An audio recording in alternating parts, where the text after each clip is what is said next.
Winner bracket final. Alright, so we are in the playoffs. The Anniversary Cup, 10 years of Heroes of the Storm. And we have Team Rip against the Rocket Raccoons. Not a series that I thought would be the winner bracket final of the tournament. Crazy. But both of them did fantastic and took out well, on paper, way stronger opponents and caused huge upsets. So I'm actually pretty happy that we have the two of them now clash against each other, because this is definitely shifting things a little bit. Seriously, I have no idea who's going to win out of the two. On paper, they are basically on the same power level. Both of them went up against the Exodia stack at one point or another in a best of 5 series. Both of them won the series. Both of them had to go to the 5th map in order to pull it off. So, who's going to take it and move on to the grand final through the winner bracket? I honestly have no idea. The loser drops down into the losers bracket, but this is still... for me personally, I love that we have the two of them here. I really, really do. The teams have been playing amazingly well, and it's just... it just makes me happy to see them being rewarded for how well they've done in the previous rounds in the group stage. It's just tons of fun. So, who's gonna take it? And obviously they're shaking a lot of things up right now. I mean, a lot. So kudos to them. We now have on the right for the Raccoons with first pick Blaze locked in. We're going to Alderac Pass, our first map. This is best of 5. There's no draft restrictions, no shenanigans around heroes being played only once or pre-bans. Just super vanilla as much as it can be. Prize money for the tournament is north of 3,000. And, well, with Muradin and already Brightwing locked in, we are good to go here. Crankle with Muradin, Basilisco with Brightwing, as so often. And how is the red team now going to run this one? I mean, pretty standard here, honestly, with the Blaze and Johanna come thus far. Dropping Rhaegar into the mix for the heals and for the burst Ancestral. Sometimes I'm looking at Rhaegar and I'm like, I want to see more Bloodlust. But honestly, Bloodlust is always a little bit meh. I don't know why, but it always feels like the talent doesn't have quite the impact that I want it to have when it gets popped in a big fight. And especially when your opponent simply reacts by, let's say, gusting with false stun. It just negates the entire thing and just feels a bit cheap there. Zeratul gets banned. This is how you can tell that Team Rip clearly watched the previous series of the Raccoons against Exodia stack. Because in that series, we had Ubi play with Zeratul, and he absolutely murdered. Now, he got killed a lot too, but he was the reason why they came out ahead in the end. And they just saw that and they're like, no, no, no, that is not happening. Now, the one thing that is up is Ophia. Mentioning it because when the Exodia stack played against the Raccoons, the one thing that they made sure of in every single game was that they banned Ophia. It was the Disciple respect ban, so to say. Because Disciple plays a pretty mean schoolgirl. So, could be picked up now, could be picked up later. We'll see how exactly the Raccoons are going to play around this. But this is the biggest difference, or one of the biggest differences right now, looking at what Team Rip is doing with their ban pattern compared to what previous teams that faced off against the Raccoons are doing. Because after the initial few games that the red team has been playing, Ophia found herself very often banned out and not accessible. Sonya plus Sylvanas for the blue team. And here comes Ophia. So, they take her while they can, and we get Falster together with it. That means we have a global on Alderac Pass now, and having Ophia in the game, of course, also makes this fairly interesting. Because now Disciple has to prove that he's actually as good as his reputation on the hero. And we'll get to see if this is going to work out. So, Alderac Pass, our final pick. This is map number 1 in the best of 5. And yeah, I can't wait. Here we go. Final pick is Alderac. Let's go, ladies and gentlemen. Game number 1. On the left, we got Sven on Sonya for Team Rip. Again, a lightning build here by Alderac, played by Igao. We got Crankle on Muradin, Azzy on Sylvanas, and Basilisco is playing Brightwing. Over on the right side, he finally got her. We have Disciple on Ophia with Ancestral Strength as his level 1 talent. So now he can actually prove that his this reputation on the hero is justified. Ubi on Blaze. Morenas with Falstad. We got Scorch on Rega. And Blay, aka Yon, is playing Johanna. Yeah, Brightwing with the Hyper Shift on level 1. Sonya's already sitting down at the bottom of the map. And the Raccoons, as usual, all with the Raccoon mount. Rega being the only exception for obvious reasons. And yep, down there we got Falstad against Sonya. That's our matchup. Now with level 4 talents, we're going to get the stacking started for Alarak, and that's going to be pretty interesting to see how exactly the blue team is going to work around that. But for now, we're just having Orphea trying to slap them around. And, well, there we go. Alarak is gone. So, Orphea helping to kill Alarak pretty quickly. And that is first blood. The Raccoons able to grab themselves the first kill in the game.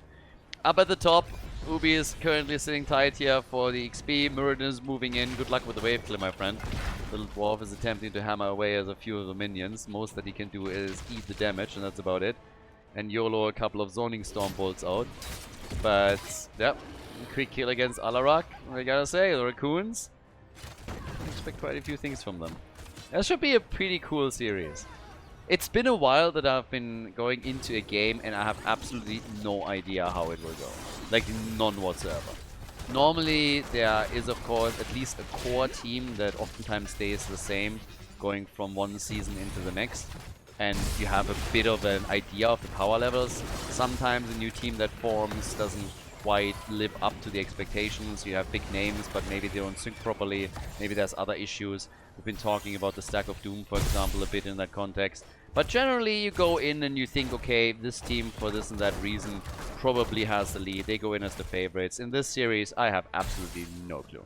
So we'll see who takes the lead in the best of 5, and then how this translates into the rest of the series. Alarak now has on level 4 the negatively charged, so you can start to get those stacks together, which is what we're going to get from him.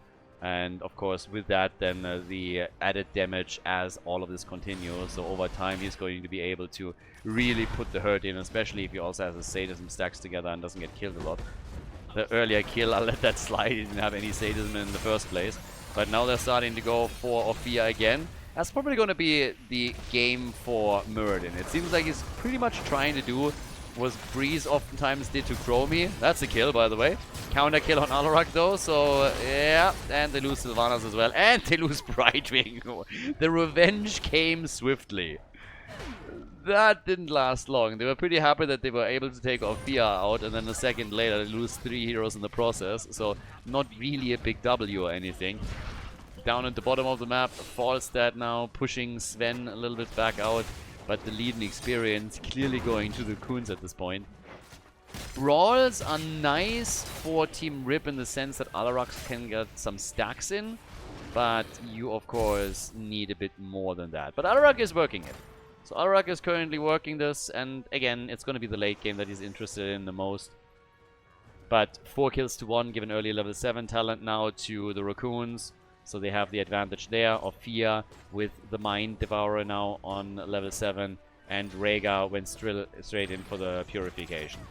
So, since Alarak is still dancing around here, we are seeing the team with level 7 now locking in their own talents. Applied Force is ready, and we get Battle Rage. And Sylvanas, of course, shutting down the camp that has already pushed on this. There was an attempt a bit earlier to get the first objective, but yeah. Not really making a big move or anything there. Global is at the bottom of the map. Falstad against Brightwing. And now with Sonya saying hello, she's once again taking over. I don't know, Fia is already starting to slap Sylvanas around a little bit. You look at the damage output, it's obviously very early in the game, so there's not really a whole lot that you can tell yet. It's not like we had massive big team fights. But Orphea is already top damage in all of this. Now they go for Blaze. Oh, an Alarak, actually, with pretty nice progress also on his quests. Is sitting at a fully completed talent here. That is huge. That's actually pretty big for him. So fully completed Extended Lightning now for him as well, as they are starting to defend, but it looks like the first objective might just be grabbed by the Raccoons, and indeed it does. So the Raccoons are going to get the first objective, but it comes at a price. 1 kill against Jojo. They're looking for a counter kill though. They might be able to get something here. Ophia wants Sylvanas. Nearly gets the kill, but they're at least able to take Murden out. And Disciple is just getting hit in after hit. And no way. Does he get a kill here? If not for the poly, I think that would have been the end of Alarak. Yeah, I can already tell you one thing. Ophia is going to get banned in the next game. Apparently Team Rip looked at the previous series and they're like, we don't understand why they're banning Ophia. We can deal with her easily. Mirrodin is just going to jump on her and is going to get some skull cracker connects in. And that's that. But now Ophia is absolutely terrorizing the blue team. And she will be banned. I do not believe for a second that Team Rip goes to game number 2, no matter what happens here from this point onwards. And just says like, nah, we don't need to address her. There's a 2-level advantage now. We have level 10 abilities, and the team pushing with the Raiders is looking for A, more kills, and then B, of course, also to destroy a few structures, and they will get several here from the looks of it. Brightwing is already getting attacked. They're still going for Alarak, and he's gone, so that's a fort at the top destroyed.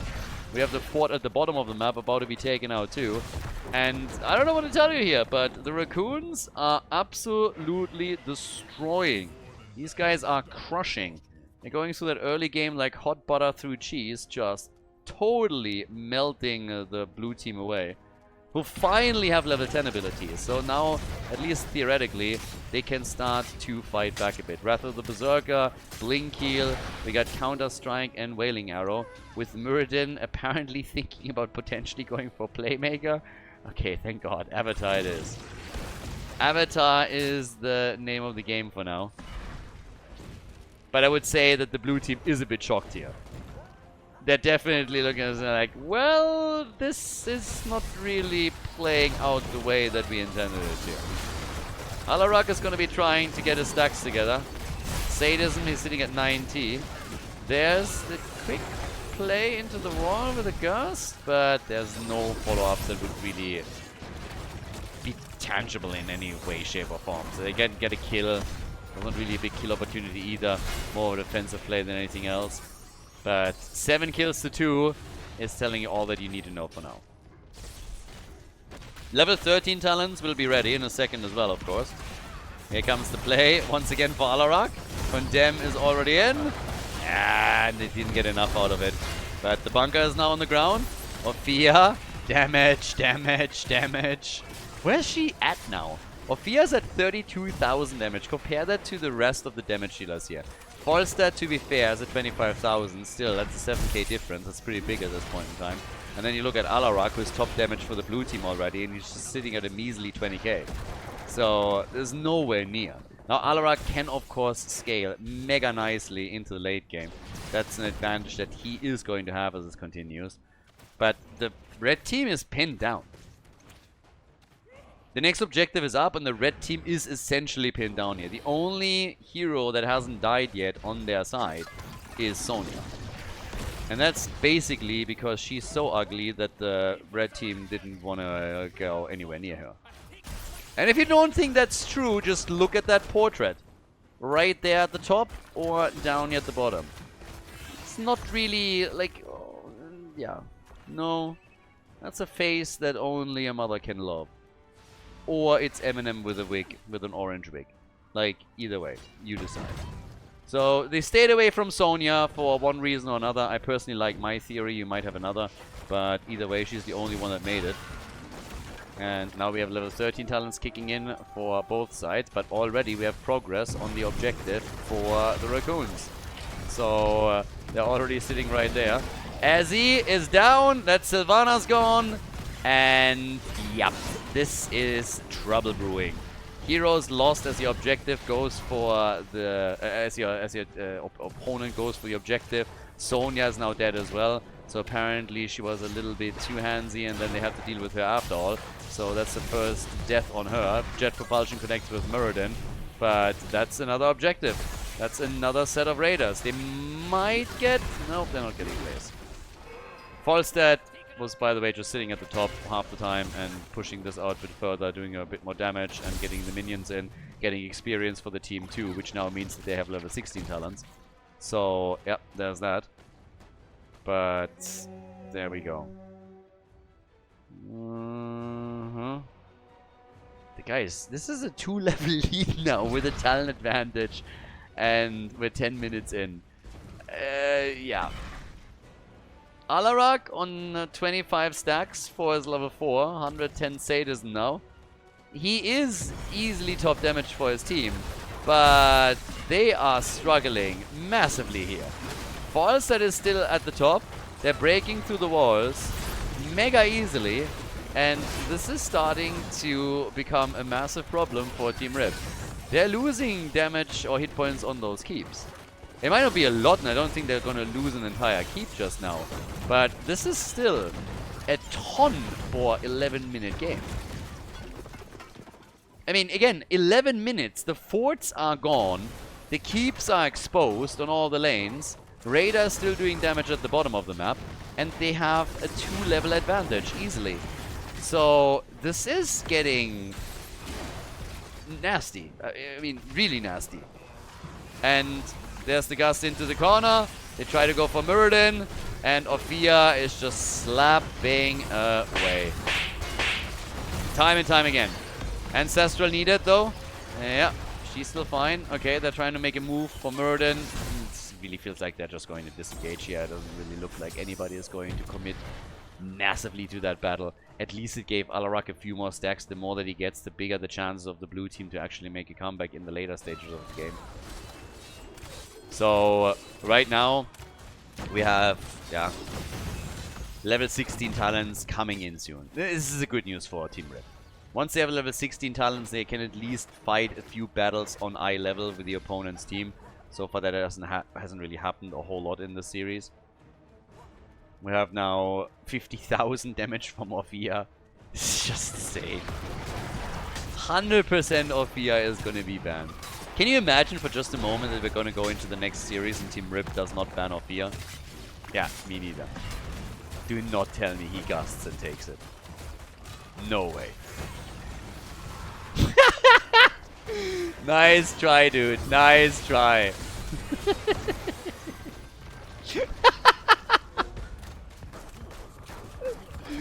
Oh boy. Hey, it was worth a try.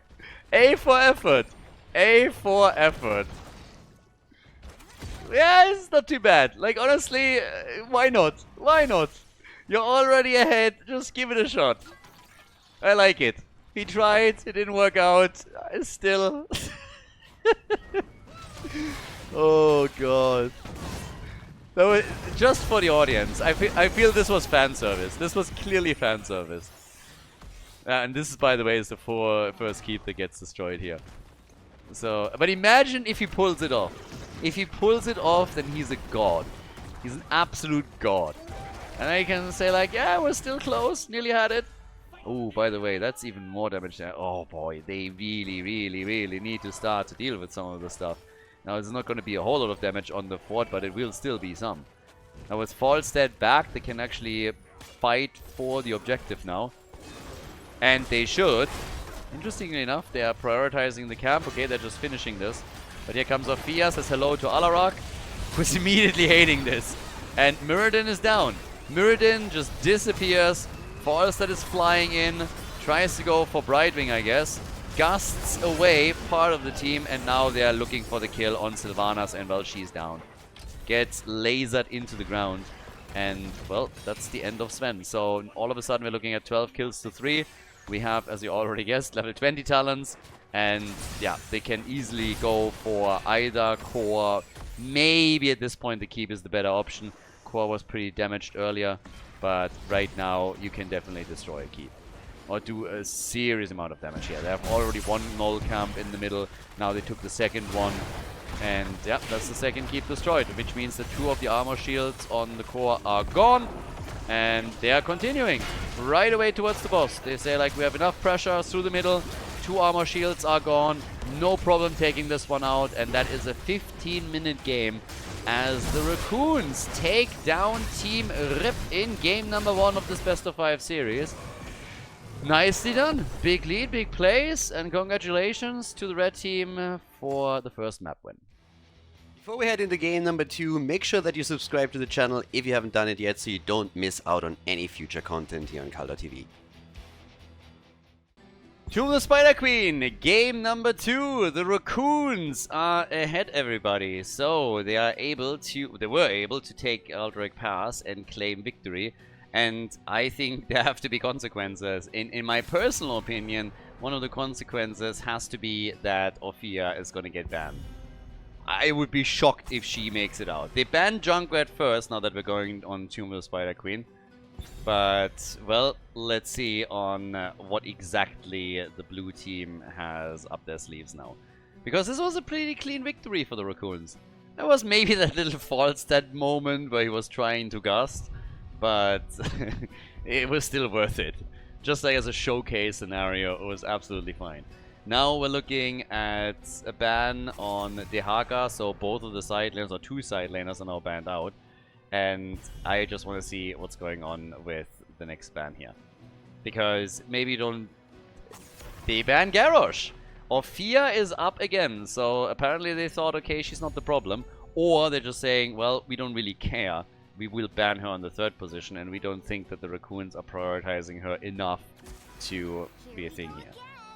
Got Chromie. That makes Ophia already a lot less likely, by the way. So double mage is usually something that doesn't get played. There were a couple of attempts back in the days of HGC to get some. The problem is that you have to coordinate your cooldowns extremely well, or you're going to run quickly in a problem. So yeah. Blaze and Johanna. Just because Ophia's up doesn't mean that they have to play her every single time. But yeah. This is again the winner bracket final. So moving straight to the grand final is of course the dream here. You don't want to go through that lower bracket run. And yeah, for now we're having Leo and Malfurion put in. Leo for the bot lane, going up against Blaze and getting the quick drain out. And then we have also Malfurion to shut down some plays from Blaze. Johanna just trying to get the root out. Oh, Stitches. Not a bad ban, honestly. Now that I'm looking at it, if you have Malfurion already in the mix and then Stitches comes in and gets the hooks connected. Now, to be fair, I don't think that the Raccoons have actually played Stitches. I'm thinking currently through the games that were played in the group stage. I don't think we've seen Stitches there. So, I actually think this is a decent ban, but I'm not sure if they would have gone for it, if that's really their plan behind all of this. But, makes sense. Ophia gets now banned by the Raccoons. So the Raccoons are sitting there and thinking like, well, they are probably taking it. And honestly, now that I'm looking at it, I'm just realizing that these fuckers have actually switched sides. That is nasty. They have switched sides. Nobody in the draft paid attention. I went to the bathroom once and then all of a sudden this happens. So yeah, that makes things a little bit more clear. Now we have to, of course, also switch the score. So yeah, nice little nasty move here. So now everything is correct. But that explains why they just banned Ophia. So I have to adjust my head a little bit. Ophia became definitely an option because of that. Initially I said that together with Chromie it wouldn't make a whole lot of sense. But yeah, this is the other team. So sneaky little move. Trying to confuse people here. Apparently nobody paid attention in the draft itself, so yeah. But okay, so that means that we have keep that also for the map in mind, because that's gonna confuse a couple of people for sure. But yeah. So we have Jojo, Gul'dan comes in, Jojo plus Blaze, Hanzo Gul'dan for damage. And Anduin. Scorch has actually played Anduin on Tomb of the Spider Queen before and has done a fantastic job. If he can play on the same level here again, then Team Rip might have a problem with this. They're relying more on Leo, ETC, and Myef. So let's see if it works out. Tomb of the Spider Queen, game number 2. So the Raccoons on the left this time, in the lead. The teams switched sides. Quick reminder for everybody, so you're not getting confused, that already threw a little bit of a curveball during the draft. But now we have Disciple on Hanzo, Ubi on Blaze, we get Scorch on Anduin. Really looking forward to his performance, because his Anduin was just amazing in the previous series. Morenas on Gul'dan, and we got Play, aka Yon, on Johanna. Over on the right side of the map, Krankle on ETC. We get Sven on Leoric, Ezzy on Chromie, Higao on Maiev, and Vasilisco as the final, last but not least player over here with Malfurion. So, things are definitely getting quite interesting here. The blue team had a great showing on the first map, did fantastic, but also was able to play with, with one of their biggest preference picks, which is definitely the schoolgirl. So now that she's been banned out, we'll see how they're going to adapt to all of this. There's Chromie on the other side, so a lot of burst damage. There's some roots, some possible entomb plays, tethers, straight into stuns from ETC available that can tee things up for Chromie. So we'll have to see. Down at the bottom of the map, Sven with his little Cerberus mount. And already put under a little bit of pressure, since it's more of a 3-2 split than the usually 1-4 that we're seeing on this map, with a 4-man rotating between the mid and the top lane. So they're going for a slightly different approach, and that also allows them to get earlier access to the Siege Giant camp, which they immediately are starting to attack here. And as Hanzo goes for this, Maiev is now making her move over. Yeah, they know obviously what's coming here. So they still keep this one locked in, and Team Rip is not just simply giving this up. They're taking the camp and they're like, yeah, nice try, but it's not like we're just simply sitting there and letting you take those Siege Giants. So yeah, we'll take that away from you. Thank you very much for doing most of the hard work here. Rest is on us. Now, Siege Giants are taken, small victories. Team Rip taking that tiny little advantage. Jet propulsion completely failing from Ubi, and that, as so often, puts plays then in a tricky spot. Instead of setting up the play, you're kind of setting up yourself for potential failure, and that's what we saw there. So now we have Chromie all the way topside. As he's just sitting tight there.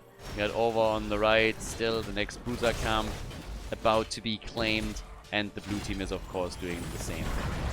With Gul'dan, the one thing that's noteworthy is we're not seeing a Fel Flame build or anything. It's Echoed Corruption on level 1. He has only 3 stacks so far. Nothing too crazy.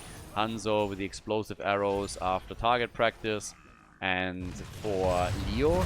Actually, okay, there's our level. Oh, Chromie! No! Chromie gets slapped around and... yeah. So, a little bit on the naughty side, I know, but still. That's first blood. I was also talking about Gul'dan a little bit, in that he wasn't getting too many stacks. That last fight, that last attack has done a bit better for him, so he's now sitting at 7. Still nothing to be too happy about, but hey, he still has a lot of time until level 16 hits when you really want to complete that. But I mean, the sooner the better, just in general.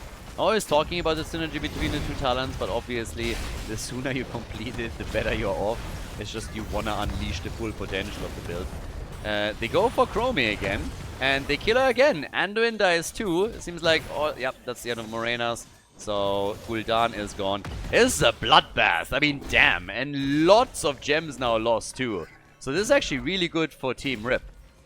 This is fantastic for them. They remove gems from the other team, and now they get their own turn in. This is kind of what we wanted to see here. This is exactly that comeback moment, potentially, from the red team. So Team Rip able to get a turn in, kill multiple heroes, deny gems to the opponent. That was a big splash that they just made with this play.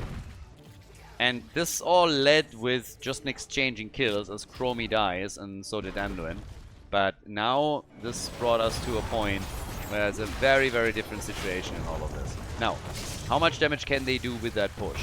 Hanzo gets already rooted. Maiev actually jumps in, but Hanzo's already out.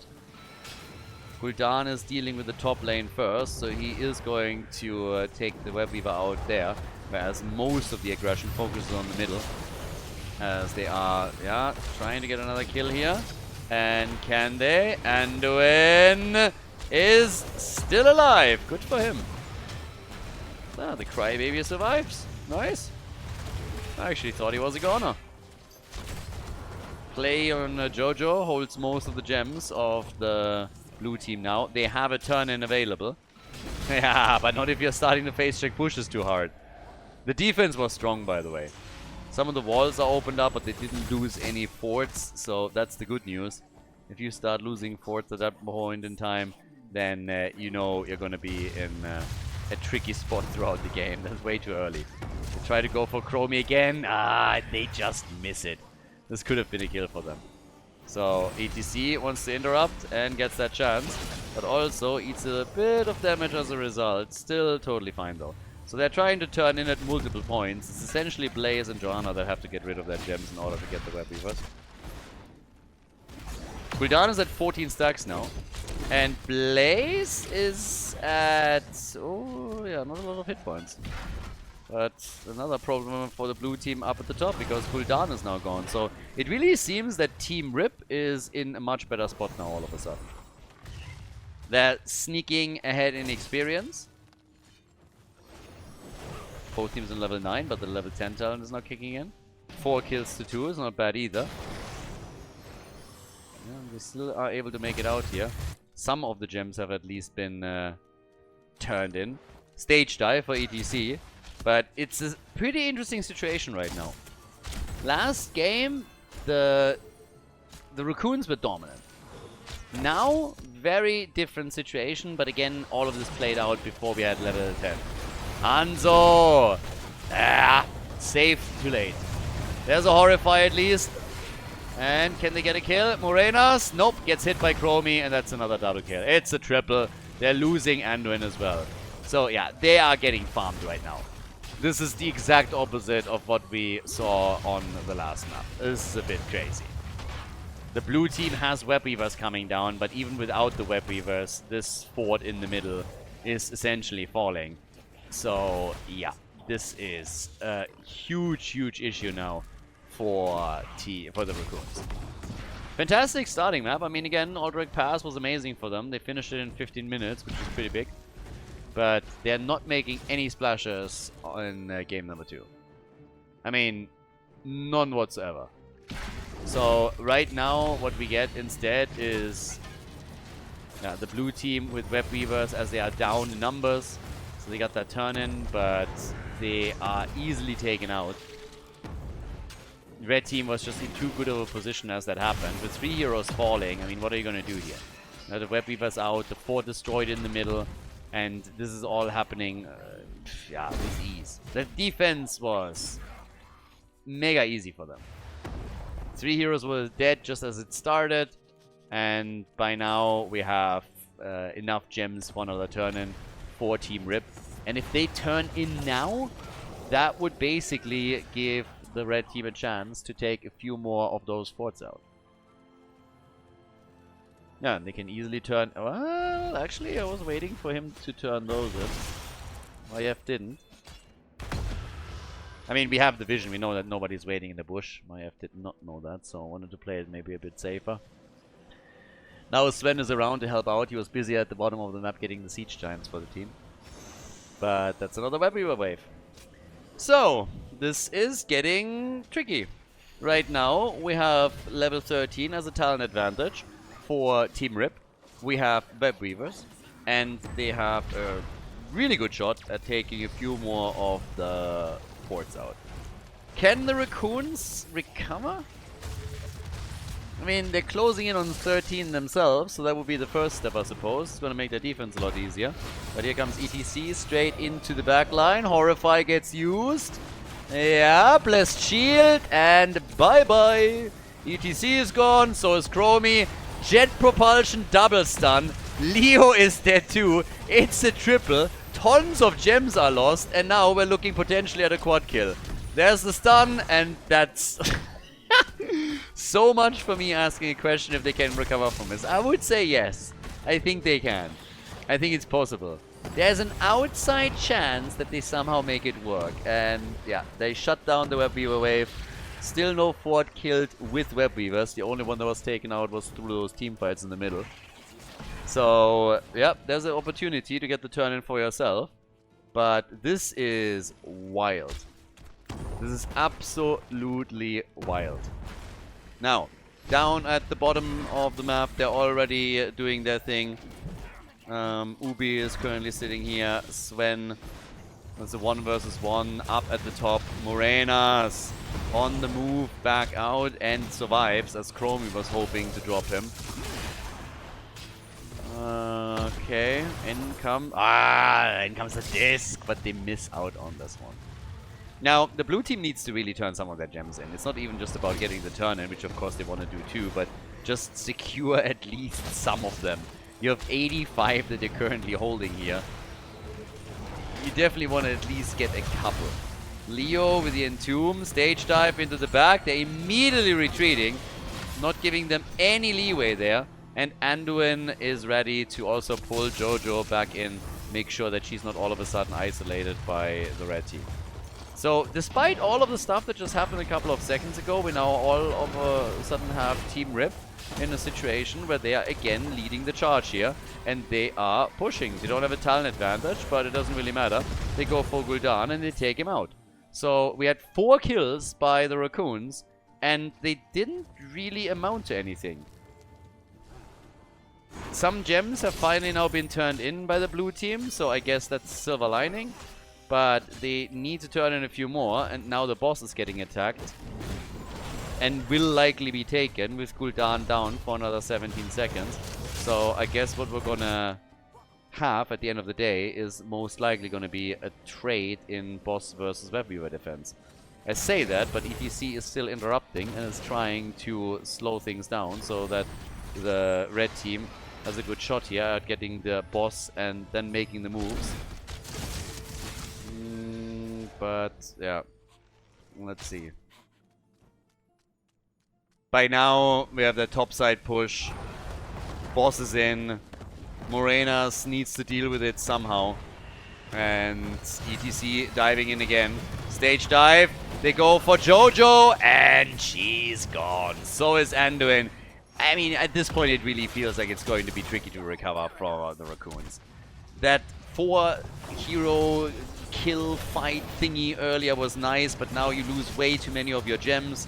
Your opponent is just starting to get kill after kill. The Horrify was nice, but even that doesn't guarantee them a kill on ETC. He was pushed into the tower range and targeted, but Malfurion kept him alive here. So now it's 11 kills to 6. The boss has essentially opened up some opportunities at the top lane, and it's getting real wild. I mean, Leo is just ghosting in, is trying to go for Gul'dan here. Hanzo is barely getting out. There's some siege giants at the bottom of the map that are doing some damage, and actually this fort is suffering a lot of hit point losses. They could potentially even take this one out. But currently, with all that leading experience and all the momentum that we're seeing for the red team, it's a little bit difficult to imagine the blue team coming back here. They really would need some proper teamfight victories.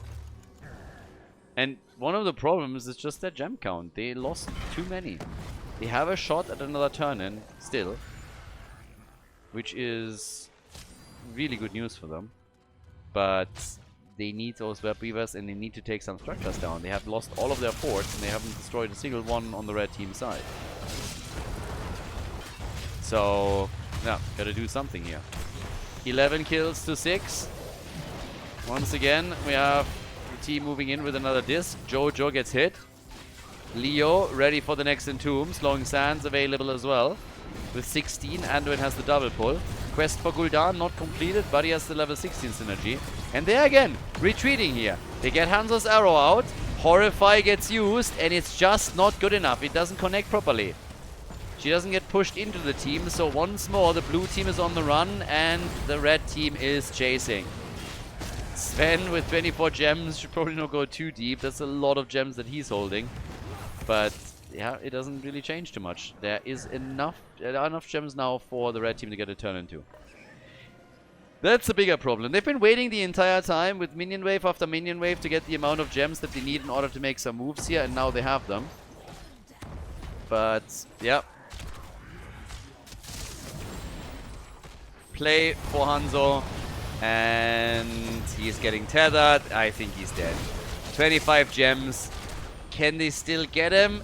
Oh my god! No, there's the kill. There's the kill, and well, that's the gems lost. Gul'dan did not want to get out there to try and recover them, and I really don't blame him because he would have been the next victim on the list. Webweavers are of course on the ground, and The raccoons are in a world of trouble here.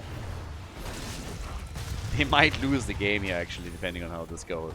If more heroes are lost. With Hanzo already dead, if Maiev gets a good tether on someone, or Leo lands another Entomb, which will be available in a couple of seconds, then they can definitely end this. And they have level 20 talents now on top of this as well. So here comes the stage dive with a crowd pleaser. Jumped in, didn't really hit anything, but zones them out slightly. But it seems like they're not going to make a play for it. Nope. Hanzo's back and they decide against it, but they still want the second keep at the top. So they're moving in for that. 35,000 damage from Maiev. Top damage on the red team. Keep is gone, and well, I thought so is Leoric, but nope. Saved by Malfurion. They're still looking for kills. They don't have an Entomb. They have very few ults available actually at this point. But yeah, they're still a level ahead of the Raccoons. If the Raccoons somehow bring this back, this would be an amazing comeback. I just don't see it happening. You are going up against an opponent that hasn't lost forts yet. And you've lost 2 of your keeps already. So, yeah. That kinda hurts. Now, already, the turn-in attempt for like the 10th time, what it feels, from the Raccoons. They want that second turn-in, and they just can't get it. They have to get half a level before they hit level 20 talents. And yeah, it's just not looking like they can do anything with this. Another boss is up. They're making a move for it. Blue team, do they know? I'm not even sure. I think they do, but they're not doing anything about it. They still don't have Storm Talons. So once the boss is taken, I think we're going to see the play for game. At least that's what I would expect. We're 17 minutes in now. Yes, you can get your turn in finally, but if your opponent just ends the game, that doesn't do anything for you. I have a hard time believing that Team Rip is just saying, alright, we're going to go turn in for turn in. With 2 keeps destroyed, that moving straight for the core. Yeah. I don't think they're going to try and drag this out much more than that. Now, you don't want to take any crazy risks there either, but just look how far those lanes are pushed out. So they have a chance on this. But I guess they're just going to defend. They're just going to go for the trade. They don't want to take any risks whatsoever. Want to play this out slow. As I say it, Chromie gets killed. So, yeah, so much for that. Chromie gets killed and ETC is dead too. The Horrify connected. ETC is eliminated. The core is going to lose hit points, by the way. Not a whole lot, but a few. Down to 93%. And can they now try and turn this around? I mean, it's 20 versus 20 talents, but you have a lot of structures that you need to take down here. So that's 1 fort destroyed. Congratulations, but that's not going to be enough. And that Web Weaver is, yeah, is just inting. But they're bringing the momentum here. It's a 5 versus 3, and they know that they gotta be aggressive with it. So they're trying for keeps, and you know what? This one, they're likely gonna take. This keep, they're gonna take. The question just simply is, what are they gonna do afterwards? So taking the keep in the middle is not bad. On the way back out, they could go down to the bot lane, take the fort out. They have 38 gems. That's not enough for another turn-in, but they can steal the camp away. They can go for the bottom fort. So there's a couple of things that they can do. I just don't know if it's going to be enough to really get them back into the game here. And I have a little bit of trouble at least believing that, because there's just so much that they've already lost. Just on the infrastructure side, they are in a horrible position. Top side keep is still protected by the fort on the same lane. But here goes, at least, the bottom fort. So, they're still behind, but it's looking a little bit better. I would just have problems saying, okay, this is amazing for them. So, bunker against stage dive. They were trying to chase here, but not really much. Yeah, just an exchange and cooldown. 45 gems now. I mean, if they are able to get another turn in, then maybe. With another turn in, they could really start equalizing a few things. 58,000 damage for Hanzo. Maiev is on 42,000. Okay. Attack is in against Joanna. I think she should still be fine here. Go a little bit for ETC, not too much. Arrow, nice, connects with the back. And can they get the kill? Chromie with the timeout and the disc on Blaze. So Chromie is getting away here, but George is immediately in the mix, and Leo is actually struggling. Leo is at 21 gems, and he dies. 21 gems gone. Good luck getting another turn in here. It's not going to happen anytime soon. So now they're coming in on Chromie, and that's a kill. What is happening here? The Raccoons are all of a sudden back to business. ETC stage dives away. Anduin is a bit low. They're trying for Malfurion. Can't get the kill here, but are they going to go for core? What's the move? Boss, by the way, is back up in 1 minute and 24. So it's a 5 versus 3 now, and they should be able to get, for example, the topside fort if they wanted to. But they got to do something. And apparently they want to go for a turn-in. So they're going for the turn-in. They have catapults pushing onto the core and the camp at the bottom of the map that is endangering the final keep. But they have not turned in enough yet. Chromie is still dead. You have a chance to push back in here. Now they have enough gems for a turn-in. If they get the web beavers, then they have a shot to at least equalize the situation. Blessed shield into Hanzo's arrow. That did nothing. The disc missed too, though. Yeah, Maiev was totally fine here. She just ate it. Didn't care whatsoever. She's fine. But here comes our 5 versus 5. Red team is trying to prevent the turn-in from happening because Team Rip does definitely not want to end up in a situation where all of a sudden they are really losing this game. They know that they're still ahead and they want to keep it that way.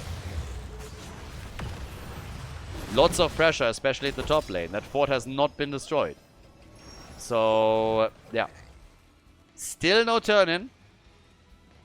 And still a fort at the top. And of course, boss is now coming up. Now going for that boss would probably be a mistake if you're Team Rip, because there is a Horrify here. And that Horrify can very quickly ruin any boss play that you're trying to make.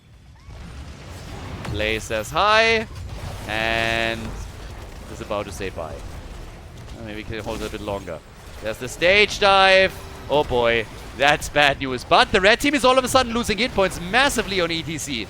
ETC is trying to slide out here, and it's Gul'dan that dies. Alright, Gul'dan goes down. Now they go for Blaze.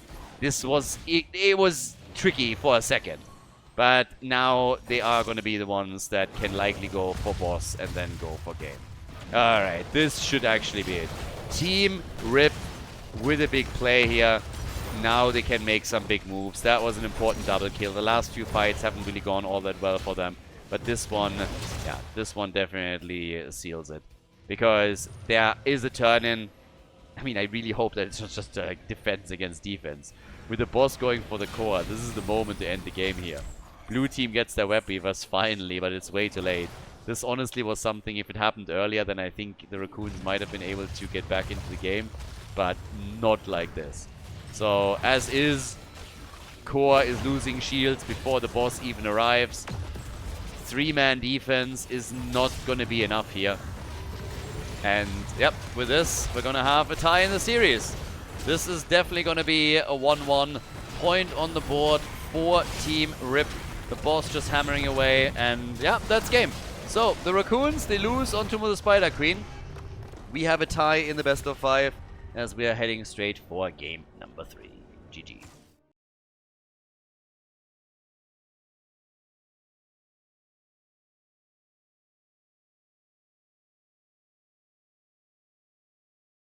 So, Brax's holdout, game number 3. Series is tied. They switched sides again, by the way, so now we're going to the sides that they are supposed to have, and we're going to enforce them throughout the rest of the series. But just in case that there's more confusion, on the left side we have still Team Rip now, and on the right side the Raccoons. So now that we're heading into Brexis, it's time to unleash the Zerg Swarm. And, well, it's also time to see how exactly they are going to ban now. Because what basically happened from Team Rip, they banned Ophia on the 3rd position, not in the 1-2. So technically, if the Raccoons want to have Ophia, they could pick her if that happens again. They just have to take her early. So either as a first pick or in the 2-3 rotation. Now, Last map, it was a little bit weird at times, I feel. Generally speaking, Team Rip was the dominant force and dictated most of the plays. There were a few moments when the Raccoons really fought back. They cut themselves multiple kills and it looked like, hey, momentum, let's go. And they did take out the keep in the middle, for example. But then with the next move, the top fort was still standing. They didn't get their turn in. So, yeah. Now we get Garrosh. Ophia, again, not banned, by the way. So, if the Raccoons want her, I would assume that they pick her in the 2-3 rotation. Game number 1, she played a huge role. Game number 2, obviously none, since she was banned. But a bit late there. Now, with Braxis, are we going to get Sven Samuro again? He played, I believe the last time that they played on Braxis, he had Samuro for the top lane. That is one way to deal with it. They kind of gambled that Ophia wouldn't be a first pick, so now they just simply pick Ophia for themselves. Okay, it's a little bit on the cheeky side, but I like it. Nice little move by Team Rip. Ophia taken away, and I think the Raccoons are not going to be too happy about it. I am personally fairly certain that they would have just gone for an Ophia pick themselves at this point. Now, we get the Haka and Vala. Morenas is going to be going for the Vala play. But yeah, they're bad. They're fighting for Ophia now. It's perfect. It's absolutely perfect.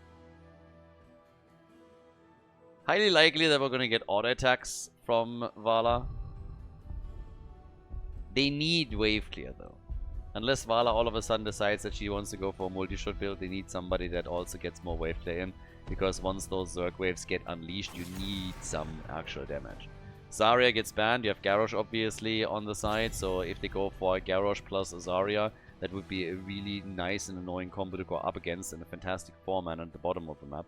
So therefore Zarya gets the axe here. One of those better safe than sorry moves. You don't want to fall into into a trap here. And then Genji to just take some of the potential mobility away on the other side. So yeah, Genji now quickly claimed as the next one, or the next ban, the last ban. And for the blue team, what is the side laner for them? I mean, they need someone at the top. Right now we have the Haka running the lane. Hogger is banned, so he can't be claimed. And they go for... Again, this is what I said earlier. Sven with Samuro, that's exactly one of the things that is pretty solid. So... that is actually like pretty sweet. So Sven sitting on Samuro is always quite nice. We have Ana now in as well, so she can even boost Ophia a bit if they want to go down that path. Samuro can be a pain in the late game too. I mean, not only in the solo lane he can actually excel, but for late game pressure and structure pressure he can be a big problem. Sylvanas and Deckard Cain, so that's actually pretty sweet if they are able to get themselves a couple of those Zerg waves. We get Vala, we get Sylvanas. And last but not least, after Deckard Cain was taken as the healer for the red team, we now still need some extra damage for Team Rip. Can go for another melee if they want to, but yeah, they need something here. This is definitely not going to be enough. Falstad in the house. Utility comes on top of that too. And with that, we're heading into game number 3 to see which team takes the lead in the series. Let's go, Borax's Holdout. Third game of the best of 5 series, and we have on the left Team Rip with Sven on Samuro, Azzy stealing Ophia away from the red team, going straight for the ancestral strength on level 1, but nice little cheeky move that they made. So yeah, stealing Ophia away. We got Higao on Falstad, Vasilisco on Ana, and Krankle on Muradin. On the other side, we get Disciple with an arrow build for Vala, so not going into an auto attack style with Sylvanas in the midst, but instead we're going full arrow. We have Sylvanas played by Morenas, Ubi on the Haka, Neon is playing Garrosh, and Scorch on the Haka. Series is so far promising exactly what we expected. I mean, I said it before, but those two teams are essentially evenly matched here, and this proves to be true once again, as is just absolute carnage between them. I mean, hit after hit. game after game, we're seeing them fairly close. I guess the first map was probably a bit more one-sided, pretty dominant by the Raccoons. But currently, we have again Muradin quickly jumping out over here as they're starting to focus their attention onto Garrosh, and that was nearly a kill here. Instead, we have also Azzy. I still, it's still awesome to me that they actually just stole Ophia away. We had that, of course, in the past with other heroes as well, but in this case, I wouldn't really have expected it. It's not like Ophia is massively played or something. So them making that move, pretty cool. Now, Falstad is now up at the top side as well. Obviously, having a global here is gonna have some advantages for you. And they're just trying to set up a 2v3, but that also means that they're lacking one additional hero at the bottom of the map to deal with this 4-man that is trying to attack them. And my eyes are currently on Vala a little bit. 3 stacks for her. 4. If she's able to stack this properly, Vala can do a lot of damage once that the fight centers more around the beacon than the lane.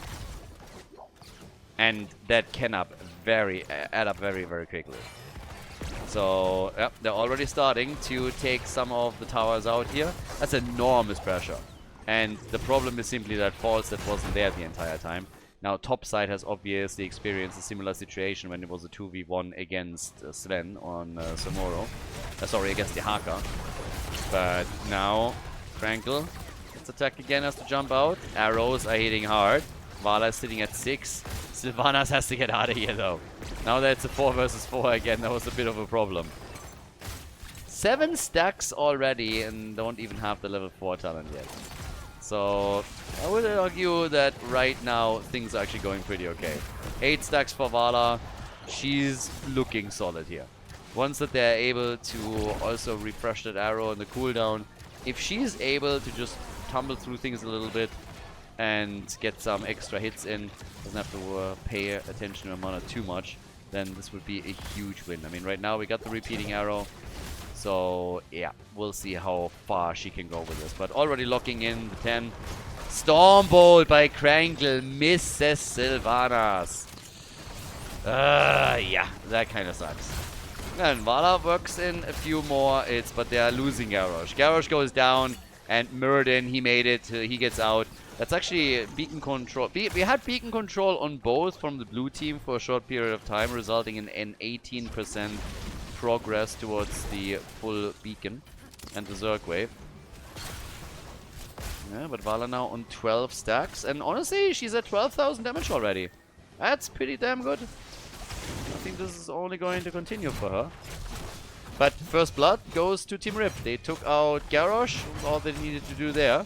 Who's back to business, of course, and eager to try and reclaim the control at the bottom of the map. But the entire wall is now getting attacked and potentially even killed here, as they're moving in for this. So, yeah, not bad. And, well, let's go. At this point, they're trying to go for Falstad. He's nearly dead. And, yeah, they take beacon control, but they have lost the top. So they moved in with the Haka, and they're actually taking the entire wall now out. So with Sylvanas also helping with that push, they're losing a lot of hit points here. Vala is just getting more stacks together for herself, which is already great to begin with. Misses the arrow in this case though. Oh my god, misses both of them. But they've taken some of the hit points off the fort. And yep, there's the play for the beacon again. And the blue team has now full control. They have already 48%. It seems like they're gonna grab the objective here. Now, that's 72% for them already. No matter what happens, they're gonna have a solid Zerg wave on the next one. Obviously, we still have Garrosh trying to prevent this from happening. Ophia goes down. Falstad might actually fall too. Gets a bit low. Vala focusing her attention now onto Muradin. Gets one hit in. And there's the kill on Crankle. They go for the birdie. And Falstad is about to die. Gets flipped around here and murdered. Anna is alive. But that was exactly what the Raccoons needed. It allows them to go for the fort and take it out. They have also gotten a bit more towards the objective. Blue team has not been able to confirm the Zerg wave yet. But taking out the fort was big, and that's obviously stacks in the hands of Vala as well. So now she's sitting at 22, has not gone into Monster Hunter. We have Frost Shot instead. And the camp over on the right side is being taken any moment now. But yeah, that's a Zerg wave. Okay, they came a second too late to take the beacon at the top. So yeah, that kind of sucks. But, well, the camp was claimed. Now they have to defend against this. This is obviously where Sylvanas is going to be the big asset to the team. So as long as she doesn't fall here, they're going to be fine. For the blue team, it's important to do as much damage as they can. They lost the fort at the bottom of the map, so taking at least... I mean, taking it out would be great. That would equalize things. I don't think that's in the cards. But they should at least be able to do some damage to it. The defense is already coming together here and just pushing everything that they can against this, trying to take the Ultralisks at the front out. We have a few heroes around that could help. The Globals are still down at the bottom of the map. But so far this fort has taken pretty much no real damage. So this is a very strong defense from the Raccoons. Very, very nicely done. Now, with damage unlocked, we have 26,000 for Vala. Again, she is crushing it with those arrows. She's getting really big damage out, and Sylvanas is enhancing that push once more, which means another wall is about to fall. And this is basically the damage that has been done a moment ago by Team Rip against the wall of the Raccoons. So, there's level 10. They are able to pull farther and farther ahead, and with level 10, they should also be able to now take out the second fort in the game. And that is a massive lead. Once that you have these forts destroyed and the fountains are gone, you have a much easier time accessing those beacons. Now, it's not quite, hasn't quite happened yet, but it is dangerously close and should eventually. So, another arrow connects, and that's 28 stacks now. I'm telling you, Vala is really ramping up the damage here. So, those arrow connects are going to hit hard, and that's the fort eliminated. Level 10 on both sides, but a lead for sure for the Raccoons. They're definitely ahead on this. So, right now we got Azzy and his boys going for the next camp. Red team is essentially trying to do the same thing at the bottom of the map now. Funnily enough, by the way, we have a few of the ults still held back. But here's the Eternal Feast now. Anna has decided to boost Orphea. And bam, there's the hit. But both of the tanks are gone. Both of the tanks eliminated. Vala trying to go for Sylvanas. Orphea goes for Sylvanas. Gets the kill. But they kill also Samuro. As Vala is still on the run. Sylvanas has now been lost. Samuro has been lost. Each team lost their tank. Vala needs some heals though. And needs them quickly. But they're just letting the camp go and simply retreat here. Vala's at 32 stacks now. Again, this hurts. This really, really hurts. So right now it's not only the mana play that you have, but that's already 200 additional damage from the initial impact. Which means that if you unleash a full combo on a single target, that is 400 additional damage. Ooh, only if she is alive though. And well, Vala's dead. So, blue team, again, building momentum up here. They lost the forts at the beginning, but now Orphea is just smacking. Seems like not only Disciple is able to play a pretty mean to Orphea here. Azzy is doing the same, and is now at 29,000 damage, which doesn't really put him into the top damage position or anything. Vala still holds that title, but it gets him closer. Boss play. Not sure if the red team can really do anything about that. They're double checking on Sylvanas here. Beacons are up too. Meridian wants to get the full control, I guess. But they are actually trying to say hello here. To maybe get a kill. Wailing arrow, not enough. They survive. Boss on the map. And now for the blue team, this is just delicious. 5 kills to 5. And they can go for beacon control here as the boss is played out. So they get ahead on the objective, and they have the boss pushing at the bottom of the map. Red team is trying to retake this. I'm actually a little bit surprised that they're not fighting for this, so we're going for the camp instead. Now we have at least Samuro taking care of this. But the Haka is not just simply going to sit there and watch that, so yeah. Tries to get the drag out. They are still defending a little bit. That bottom fort is now on half HP. 38 stacks for Vala with 40,000 damage. But Ophia is catching up. She's catching up quickly. 20% now. Dehaka is gonna be a bit late on this. So they're gonna grab the top. But that is still a solid lead once again. So he's sitting at an easy 52%. And the blue team is fully focused onto the bottom of the map now. Yeah.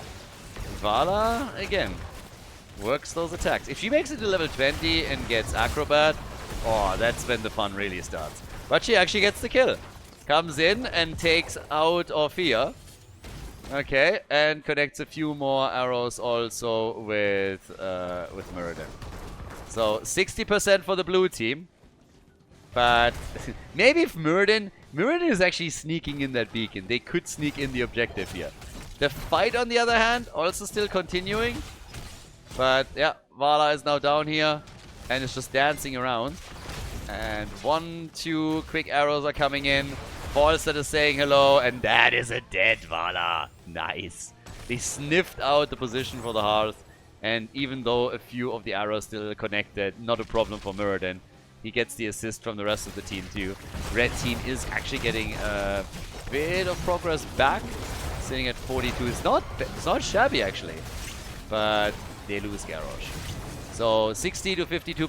Garrosh and Sylvanas are both dead, so this is where the blue team pulls ahead in kills. A little bit of experience too, but not by too much. It's again all over the place. I mean, we are again looking at a game that is just back and forth the entire time. So now down at the bottom of the map, Falstad has retaken the beacon together with Anna, which means that they're going to get the next Zerg wave, the big Zerg wave.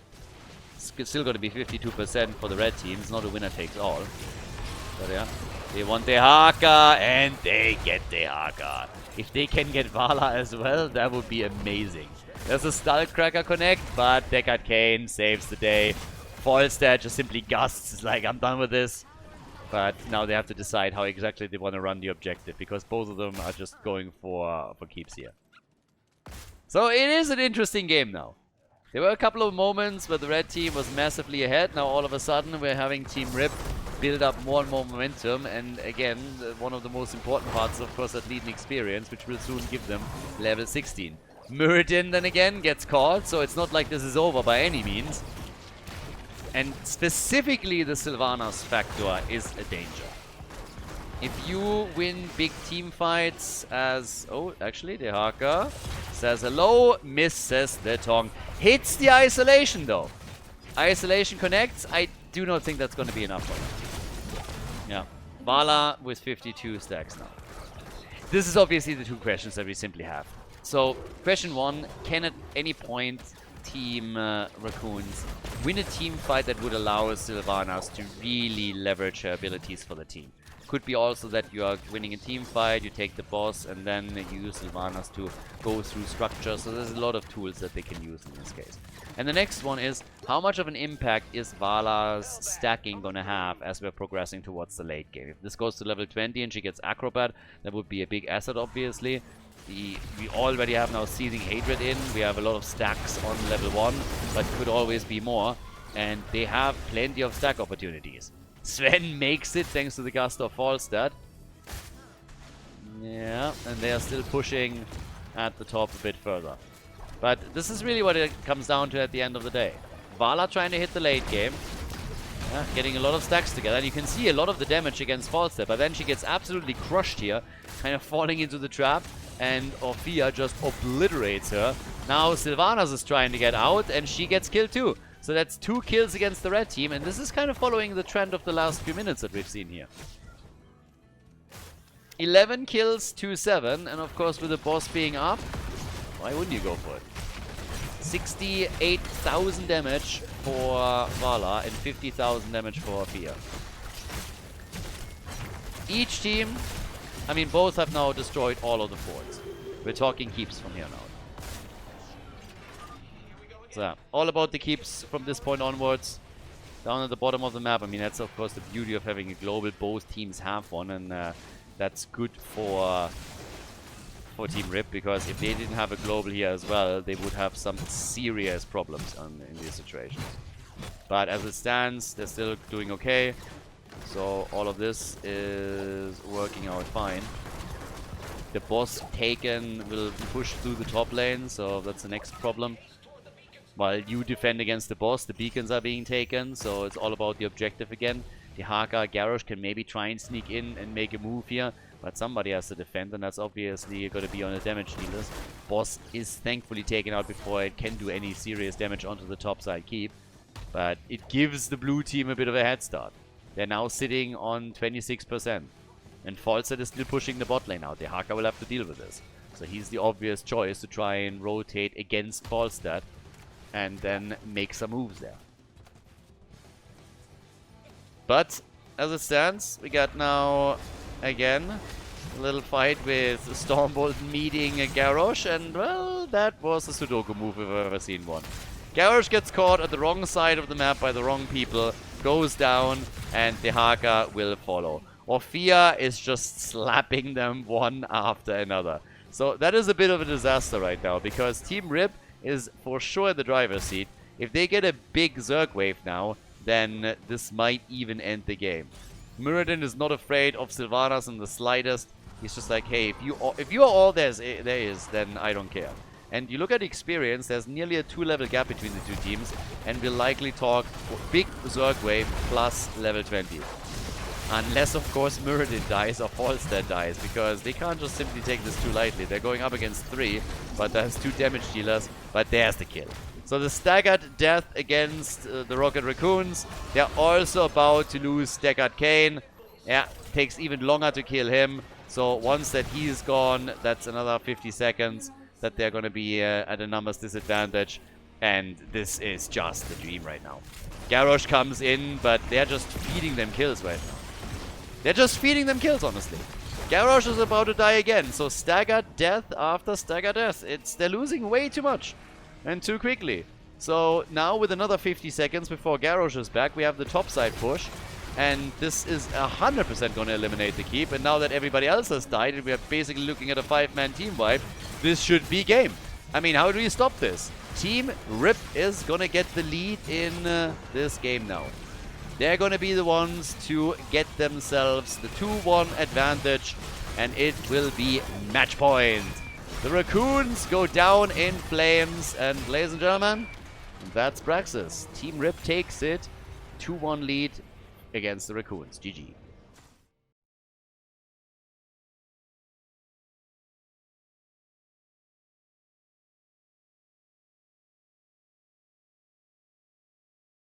Game number 4, first match point, Team Rip. We go to Battlefield of Eternity. So, Orphea pretty good apparently. Orphea has a pretty decent win rate now. There's obviously a little bit more that played into all of it. But yeah, that was a big one. Now, as we're going into game number 4, can Team Rip close out the series and again move to the grand final of the tournament? The loser of all of this is going to drop down to the lower bracket and still has a chance of a run there, of course. By now we got Maiev and Garrosh in. We have Chromie banned. Are they going to ban Orphea too? Is this going to be the series where they just all battle for Orphea? It's Battlefield of Eternity, so you would normally expect other heroes to be taken, like an arrow build Vala, Hanzo, Greymane, Li Ming. But given how they've been fighting over Orphea in the past few games, it would be funny if we would see her again here and if the teams were really trying to make a play on this. So, yeah. Anyways, first pick, first ban goes over to the Raccoons. So map was chosen by Team Rip. They want to have a smaller map that's a little bit more brawly. And there's Blaze, side lane. Getting a solid side laner in for the Raccoons. Now, for the blue team. Color me intrigued. I'm very curious how they're going to play this 4th game. How they're going to try and convert that match point. Also what we're going to get for Sven, for example, for side lane. Samuro again. Yes, I like it. Sven Samuro, again, is a beast. And I absolutely love that he picks it again. They already took it on the last map, which worked nicely for them. As I said before, it wasn't only Orphea that contributed to the map win. But now we got ETC plus Samuro. So definitely a couple of picks that are down their comfort zone. And for the Raccoons, there's a bit of a moment of truth. Need some damage for the Immortal. So Brightwing plus Cassia. Okay. So they go for the early Cassia here. It's actually interesting that we haven't seen Vala, we haven't seen Hanzo, we haven't seen Greymane, there's no Li Ming here. It's Battlefield of Eternity after all, so these are usually picks that you're at least debating. You want something that does proper immortal damage. Unless your entire composition is just centered around the idea that you don't need the immortal damage because all you're looking for is team fights, and once you win the team fights, then you can turn and go into the immortal with whatever you have. Alarak gets banned. Alarak has been appearing in this series way more than throughout the entire tournament before. It's not really a hero that you get to see all that often, but currently here he gets played quite a bit. So, yep, Alarak is in. Yeah, and with that, we are headed, okay, for Lucio. Lucio is getting banned. And needs more Murky. Yeah, chat wants to have a little bit more Murky here. Murky is actually fairly... We've seen Probius, we've seen some crazy stuff, we've seen Cho'Gall. Nobody loves Murky. Nobody likes Murky. It's just the simple truth. Murky Abathar maybe, you know, just to make sure that you get like the entire volume. There's our Li Ming with Ana. So with a potential nano boost. And Li Ming firing up against the Immortal. Could even see, for example, on 13, Glass Cannon. But for the Raccoons, the final 2 picks now. We need a main tank and we need a bit more damage. So they know they're going up against ETC. On the main tank side, still plenty of options. We actually have only Garrosh banned out. They want Genji Cassia plus Nubarak. So they're going a bit for a dive combo here. Diving in with the Nubarak, following up with Blaze, with the jet propulsion. You can get the Poly from Brightwing. And yeah, Cocoon to try and drive the fight past the opponent is another option. But that leaves us with a final pick for the map. Team Rip still has their choice. Hanzo fully ignored, by the way. Completely ignored. Nobody wants Boy. Or are they still considering picking him here? They go Thrall. Triple frontline. Samuro, ETC and Thrall. Well, it's match point. Team Rip has an opportunity to go to the grand final right now. Let's see if they can use it. They're going up against the Raccoons on Battlefield of Eternity. It could be the final map of the series, all depending on how Team Rip is now gonna run this one. We have them on Battlefield of Eternity on the left. Crankle playing ETC for the team. Azzy on Li Ming. We got Higao on Thrall. Trolling Thunder or Crash Lightning? What are we getting? Basilisco is playing Ana, and we got Sven on Samuro. As on the right side of the map, Team Rocket Raccoons with Disciple on Genji. We got Scorch on Brightwing. Ubi with Blaze. Morenas with Thunderstroke on level 1 for Cassia, trying to get the stacks in here. And Ion is getting an Ubarak. And indeed, we have Thrall, not only part of the 4-man at the bottom of the map, but also going straight in for Trash Lightning. Seems like everybody is just trying to go for structure. They're not rotating to the top or anything, but it's all just damage. And for Thrall, this is obviously a little bit annoying because now he's in the spot where he can't really stack his level 1 quest. So that slows things down, but you're not fully dependent on it. It's just that at the top with the Nubarak and all those speeders, they are starting to take down some of those structures much quicker, so they have to rotate over, and that's what they're currently doing here.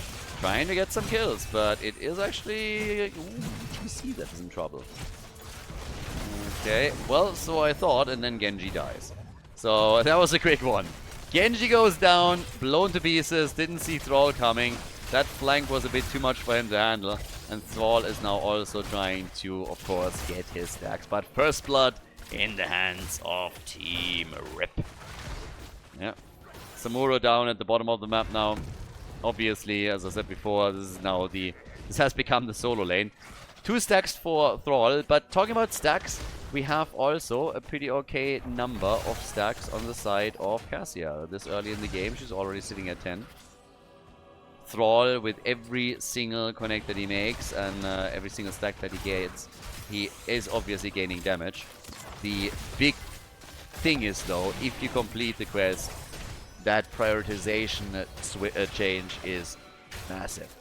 So that is going to help you to just poke the opponent down throughout the entire game. But Thrall finds himself at the bottom of the map now.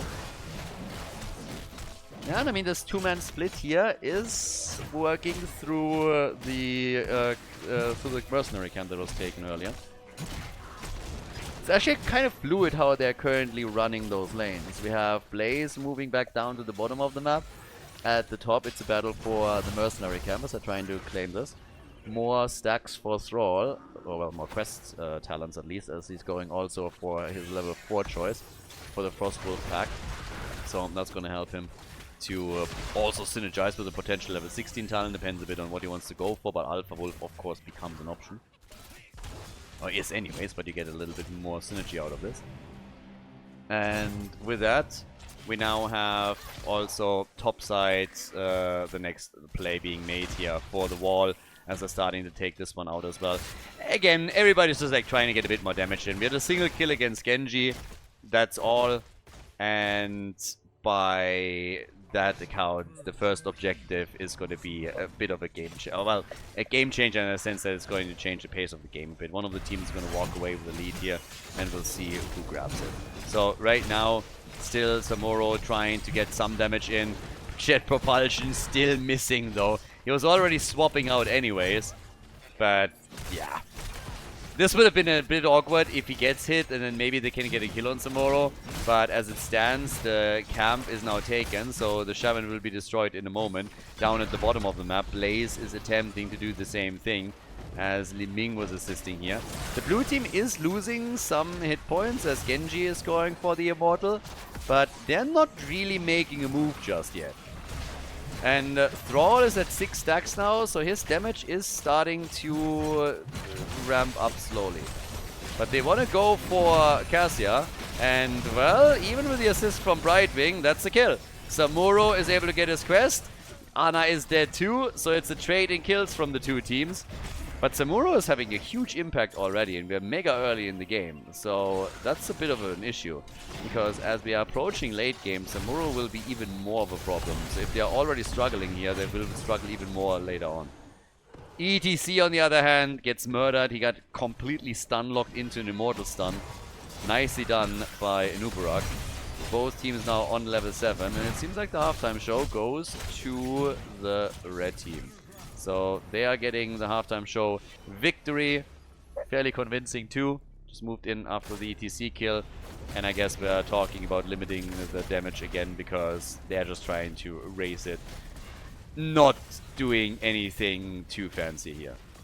So, yeah. 33 stacks also for Cassia. So, Cassia is really, really stacking quickly. We have at 11,000 damage right now. Thrall is sitting at 7.5k and Samuro at 8.5. And Samuro still at the top here. But we need some proper defense at the bottom of the map, so that's where they're headed now. Li Ming still fine. Bit of a poke from Genji, who gets immediately hit, but there's Brightwing with a poly. So full assist, making sure that nothing too crazy happens. Thrall is getting okay-ish stacks, by the way. He's now sitting on 4 stacks for his level 4 talent. So only a few shy before completing the quest. And he's sitting on 9 stacks for his level 1 talent, for Trash Lightning. So if he can keep that up, he is going to complete this talent as the game continues. One of the problems for the blue team is that they've already lost their first fort. With the first objective, instantly getting a fort killed, it really helped to take that wall out earlier, so that empowered the entire push. But this still hurts quite a lot. Yeah, losing a fort this early removes a fountain that you can use as a fallback option. So, yeah, they are struggling on this. But again, 2 kills to 2, level 10 kicking in soon. The Raccoons, they are slightly ahead here. And that level 10 gap can make a difference. Genji, yeah, assisted again by Brightwing, and ETC just is dead. The timing on all of this was also perfect. Genji literally got his ult, locked it in, and instantly used it. It allowed them to get the kill against ETC, and now they can push the wall at the bottom even further. Thrall at least completes his quest on level 4, so he has that completed and done. Done and dusted. And Cassia is still looking really good on stats. Normally you want to have at the 8-minute mark 40. They've already surpassed that. So if she can stack a little bit more, then hey, even better. But now at least level 10 is ready in time for the next Immortal to spawn. That would be the risk and always the concern. That's a problem. Against Cocoon, of course, you want to have Disintegrate. You don't go for Wave of Force. You're just trying to win the cooldown battle and burn it down as quickly as you can whenever it appears. Illusion Master for Samuro. And Sundering for Thrall. Now, they have to do something here. 2 kills against 3. Kenshi mega low and he gets out. But, whew, that got scary. That's the problem right there. If a few of the ults would have been used, I think they might have been able to get a kill. But it's going to go back to a team fight. And Samuro again. Beast. Absolute beast. Now they go for Genji. X strikes out and escapes. But damn, he is, honestly, he's surviving through all of this. Time and time again. Cocoon hits Samuro. Gonna be fine on that. Bunkers out as well. Everybody used their ults with the exception of Cassia and ETC. But the red team is still going to lose more ground on their own Immortals. So that's one of the problems. We have at the top Shaman Camp. Samuro is dealing with it down at the bottom of the map. Genji has taken over the responsibility to safeguard the fort. And in the middle, now that the halftime show is over, it's all about, well, taking position. Is it just going to be a race, or are you trying to defend? And seems like the blue team is going to try and defend as best as they can for now, with ETC in trouble, and ETC goes down. Yeah, Genji follows up, tries to go for Li Ming, gets a kill there too, and that is the red team back to business. 1 level behind, but an easy double kill for them, and that's a 5 versus 3 on the map. So doesn't really get much better than this. They took out the fort earlier already, so 1 is already gone. 50 stacks now for Cassia. Samuro obviously still hitting and hitting hard. He is such a pain and walked straight into the Immortal slot. Maybe he wanted to warp out and didn't. I mean, if he wanted to switch out, then yeah. They go still for a Nubarak here. And it seems like the red team is going to lose this one, and they do. So that's an objective for Team Rip after all. Now, is this going to be enough to net them fort? I have my doubts, but just opening this up would be nice. Also, Thrall is now at 17 stacks, so he's at 17,000 damage. That is pretty good. That puts him in 3rd spot in this game. So if Thrall is able to maintain that, he will complete the quest and then have a huge amount of poke potential to slowly burn the opponent down. They're splitting on 2 lanes with all of this, trying to do damage at the bottom of the map. Haven't really been able to do too much yet, but the Immortal is all alone at the top and will damage the fort, but not take it down. Level 13s are still missing, so that's one of the reasons why Team Rip is currently playing this the way that they're doing it. Samuro top damage also for the blue team. Ah, but they're still at 1 level advantage. That's a huge chunk of experience. They're mega far ahead right now. And it's mainly the hero experience. I mean, it's everything a little bit. Mercenary, hero, minion, passive. So they essentially lead in every single category. Nowhere by a crazy margin, but everywhere by just enough that it adds up very nicely to nearly a 2-level advantage. So for Team Rip, it's time to make some plays, and well, you ask and you shall receive. They come in and take Genji out. That was a long time coming. And they're trying to get close enough to Cassia. They don't have the CC. There's a nano boost on Li Ming. And now they're going to get the kill here. Or so I thought. And instead, we have a double kill against them. Wow. Huge play by Cassia. Cassia with a double kill. And now Anna is dead and gone too. There's the mosh pit, but there's nobody to do any damage anymore. And ETC is not going to make it either. Cassia absolutely destroying everybody was just glorious. I mean, look at this one. So they're following her hard, and obviously Li Ming thought, hey, I can take her out before she takes us out, and that was not a thing. Brightwing coming in with a poly obviously didn't make this one any easier. Level 16 talents on already.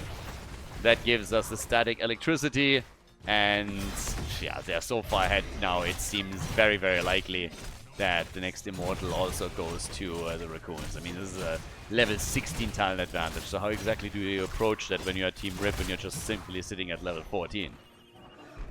So, definitely a massive play there at the end, and was a bit of a surprise to them. Thrall is at 20 stacks now. Big shield here would destroy the topside fort and maybe even the keep.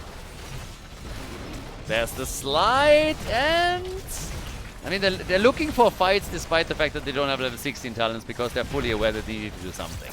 They just don't have the time to wait for 16. It's not working. They gotta do at least some damage here, and right now it's a disaster area for them. So they're fighting without 16 talents. They're just like, let's go, guys. But there's ETC. He's gone. They get the counter kill. They get the count. That was an important one. That's a good trade for them. If they trade kills, that's a great trade for them. They get more experience out of these situations. Cassia, this time, locked in, and now they're getting the kill. That's 3 heroes down. Despite the fact that they don't have a level 16 talent, they just killed 3 heroes and essentially started closing the experience gap. Plus they got stacks for Thrall, which is going to help them with damage, and they can start to reduce the shield. If they can win the Immortal, that would be the cherry on top of the cake, but I'm not so sure because this thing is super, super low. Genji is already coming in, but him dying, for example, would be a disaster. So yeah, Brightwing is helping out, and I guess they win it. Huge turnaround by Team Rip. Massive turnaround now. That came a bit unexpected. 73 stacks for Cassia. She's at 38,000 damage. Thrall, nearly done with this quest. He's now sitting at 33,000. And notice his level 16 choice. He actually decided not to go into Alpha Wolf. They're going only up against Blaze and Anubarak. There's no Diablo on the other side, for example. So instead of Alpha Wolf, we're getting more poke. Oh, beautiful! Anubarak. No better time than to take him down right here. We get the Thunderstorm. So with Thunderstorm, they can put even more of an emphasis on the Trash Lightning bounces. Fort at the bottom of the map is gone. Fort at the top has also been destroyed. So now the blue team is ahead in structures. They just pulled ahead in structures, and they are trying to also close the experience gap completely. More towers about to fall. Walls to be taken down.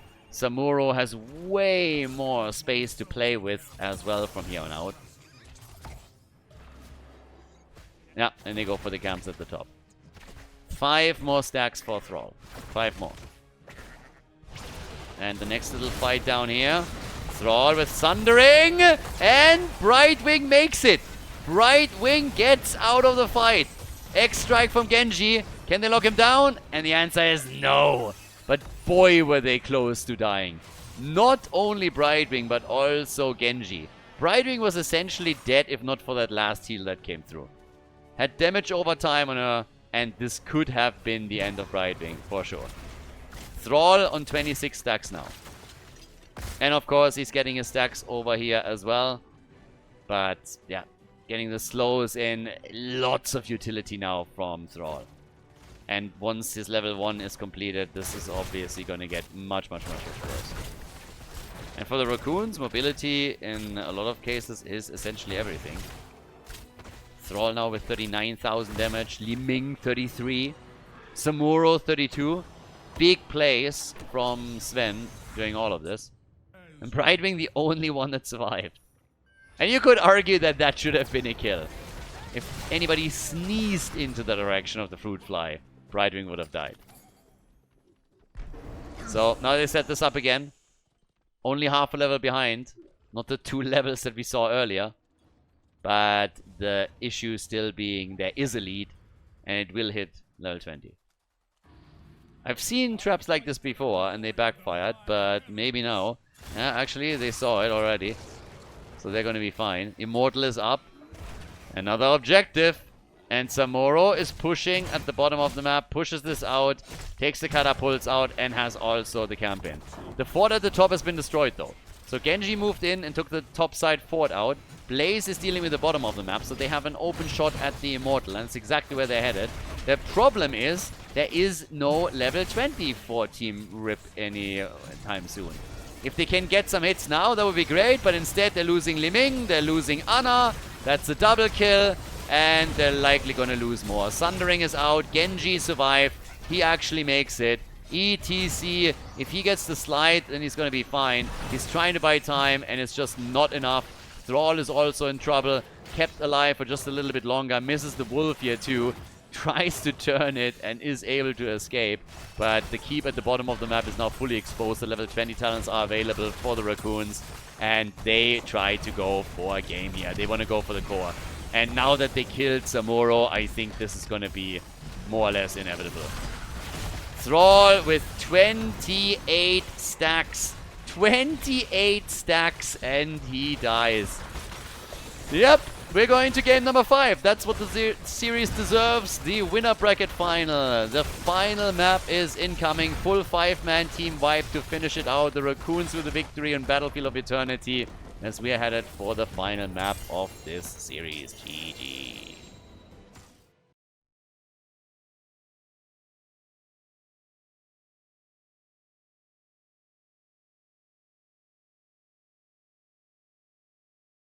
So, I guess we're gonna get a lot of 5-mappers these days, aren't we? Another match that definitely deserves to go to the final map, and that's exactly where we are right now. Garden of Terror. Hogger, immediately banned. But this is going to be the final map of the series. The winner takes it all. Well, more or less. We're not quite there yet. The winner goes to the grand final. The loser drops down into the loser's bracket and has another shot of making it all the way. But still, pretty cool from both of the teams. This series was from the beginning supposed to be a series on eye level, and we've been talking about how it's a little bit difficult to judge their power levels. We compared it to their matches that they played against the Exodia stack, where both of the teams were obviously successful, but it took them the 5th map. And it just stands to reason that now in this battle, we have the 2 of them also going to the final map of the series. A lot of melee gets banned. Maiev gone, Dehaka, Hogger, Garrosh, and well, the question just remains, what are we going to get around other globals, like for example Falstad? Is there going to be a Samuro play once again from Team RIP, which you could definitely do on Garden of Terror? Are we going to get Ophia for one of the teams? And any other curveballs available that the teams are willing to go for? But we'll start things off with Junkrat. So as he's going for Junkrat, and insta-pick on Blaze and Johanna. I mean, there it is. Blaze and Jojo for the Raccoons to start things off. It's a super solid front line. You have Condemn, you have the Blessed Shield, you have Slows, the stun follow-ups from Blaze, everything else that he brings in, the bunker of course. So when it comes to survivability at the front, the 2 of them as a duo are just fantastic. And yeah, so far so good. Vikings from Sven. Okay, Vikings plus Muradin. Things just got a lot more interesting on top of all of this. I like it. So, Vikings, with that, we want a big 4-man. We want to make sure that we're going to have a very strong 4-man for Team RIP. Well, the Vikings are soaking the lanes here. And then over on the red team side, they of course have to find an angle to deal with this. We've seen Sylvanas sometimes picked against this with an idea of just pushing while you can. While the Vikings haven't really picked up a whole lot of momentum, you're trying to use Sylvanas as a bit of a mix here. We've seen teams also trying to go for some kind of bit of a split push strategy. Sylvanas plus Greymane, for example, having Lucio in that mix, setting them up of different lanes or just out-rotating the opponent and taking the structures down, which has worked nicely. but haven't seen that in a while. Now, with that, what exactly are they going to get rid of? They are getting rid of Zeratul. Again, Ubi played Zeratul in one of the previous matches. It was actually this series against Exodia Stack, if I'm not mistaken. And he excelled. So they are trying to get rid of that. It's a Viking Hunter too. So lots of reasons why you want to get rid of Zeratul here. Falstad and Brightwing. Okay, we got a global. We got 2 globals technically. Not just heroes that can try and deal with the Vikings as best as possible when they're on those lanes. Support still needed, and we need a bit more damage here. So for the blue team, Rhaegar and Gul'dan. So there's your wave clear too. So Junkrat and Gul'dan for them. And that's it for Team Rip. They go with the Viking strategy as we're heading into the final map of the best of 5 series. And then here comes Ophir. Hasn't lost yet in this series. Ophir has so far not lost a single map in this best of 5. Gun of Terror, ladies and gentlemen, the final map in the winner bracket final of the tournament. The battle begins on the final map of the series. Fell Flame build for Igao on Gul'dan for the blue team. Team Rip with Vasilisco on Rhaegar. Sven is playing the Vikings for the blue team.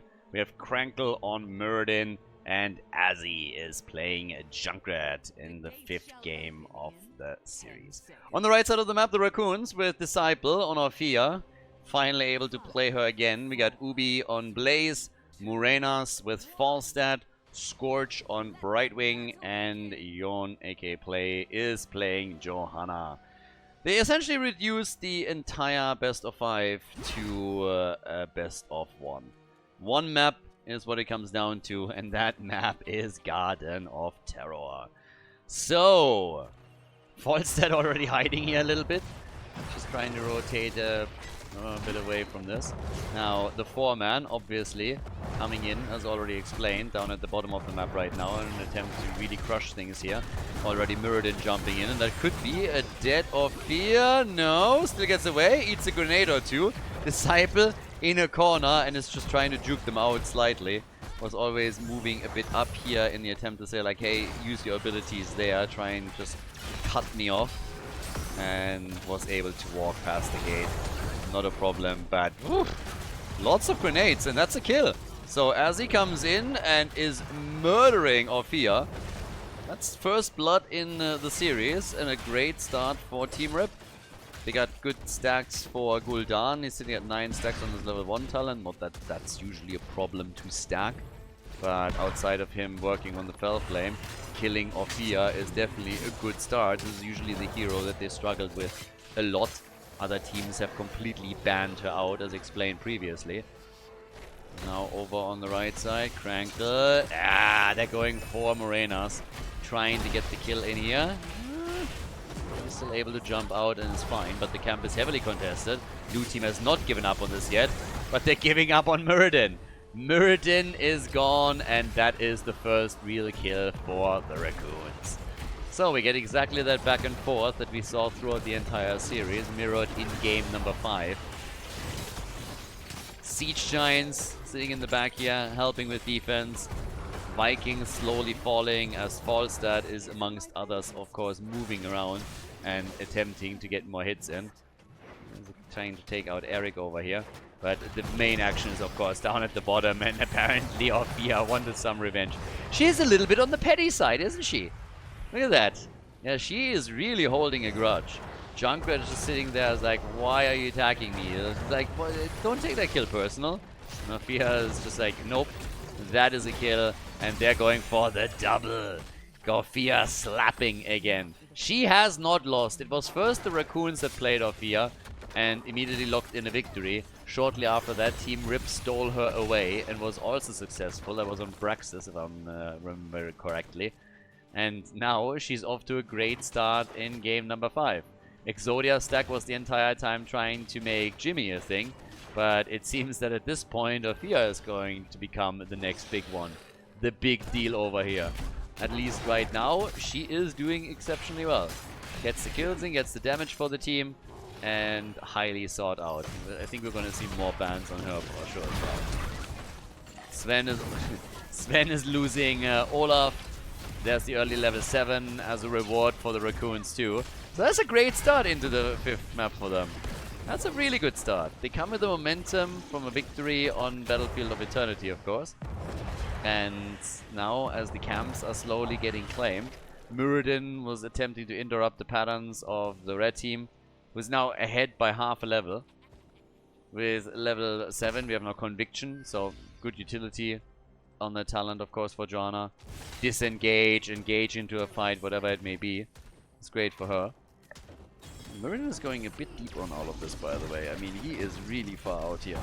Jumps in, hits the Stormbolt, okay. Oh, the follow-up from Junkrat, but instead they're going for Rega. And he is gone. Every single time that they're trying to take Orphea down and bounce her around, she finds herself in a spot where she all of a sudden gets access to a kill and takes it. And now we're having Falstad join the fun together with Brightwing to eliminate Gul'dan. So there's now 6 kills to 1. Yeah, let's suffice it to say that this is not really the start that Team Rip has been hoping for here. Quite the opposite, actually.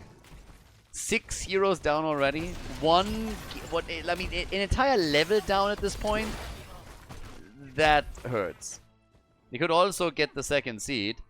And Team Rip is, I suppose, starting to worry a bit here. We're not on level 7 yet. Level 10 yet, so that's the good news, I'd say.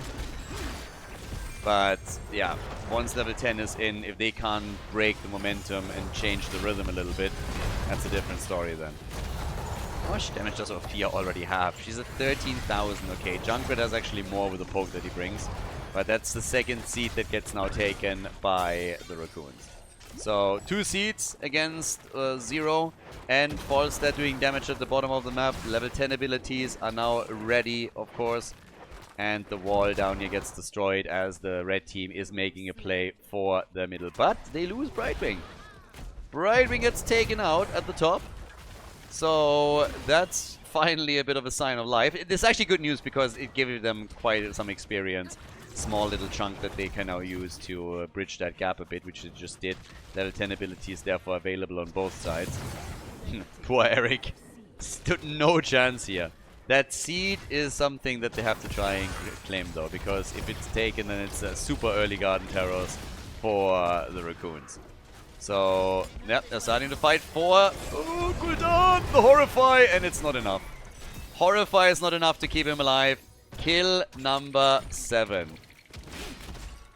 Muradin also not going for Avatar, but instead he goes for Playmaker. Yeah, this is getting dangerous. The leading experience might not be that big, but you're starting to lose a lot of control over the flow of the game, and that in and of itself is already a problem. So they are losing way too much here. Balog is also down, so a lot of Vikings dying here too. 1 level lead still. They try to go for Orphea. Actually, this time with Haymaker, they might be able to isolate her further. Try and get her into the wall here. That didn't quite work. The Stormbolt connects though. Brightwing with attempted heals. Big gust into the corner. Orphea wants to dish out the damage and does. They kill 1, they kill 2. Junkrat and Rega both dead. Olaf falls. Finally the kill on Orphea. Brightwing dies. And that blessed shield, can they follow up on this? The Stormbolt for Muradin does not connect, and therefore they can easily catch up on Gul'dan and drop him too. So, 11 kills to 4 as the dust settles. Falstad, okay, just decided that it's his time. So Falstad was just sitting there and is like, I don't know. Life hasn't been easy lately. I'm not sure if it's still worth it. Honorable Sudoku seems like a great option, and yeah, just didn't retreat and dies. So all of a sudden 11 kills to 5, and more Vikings falling now too. So bit of a wild one. Some really wild battles in this game already. Level 13 talents now on both sides, which continues the Fell Flame build for Gul'dan. We have also the tidal waves for Rega. And Orphea fully surrounded by opponents. Tries to get out of here. Riptire to the face, and that is the schoolgirl gone. Blaze was going for Rhaegar here. Actually, a really nice jet propulsion connect. Falstead, oh, so close of getting a kill on Junkrat. So it's a pretty interesting fight that we're getting between the teams. But without mana and without hit points, Blaze is the next victim of these battles. So both teams now on level 14, which essentially means that Team Rip has closed the gap in experience between the two of them.